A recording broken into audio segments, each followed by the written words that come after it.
bos, Toyota Camry 2.5 auto tahun 2014. Kereta dah cantik, cat dah baru, condition semua okey lagi, tak ada masalah. Kereta ni hanya boleh loan kredit dan loan kedai sahaja. Kalau nak beli cash pun boleh. Kalau berminat boleh datang kedai, tengok kereta, boleh test drive. Kereta ni accident free, boleh jalan jauh, tak ada masalah. Jom kita tengok bahagian dalam.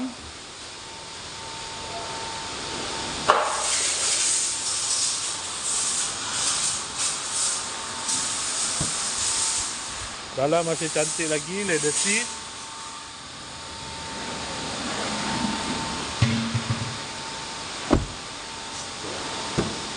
Kereta ni guna push start button. Aircon semua okey lagi. Aircon sejuk.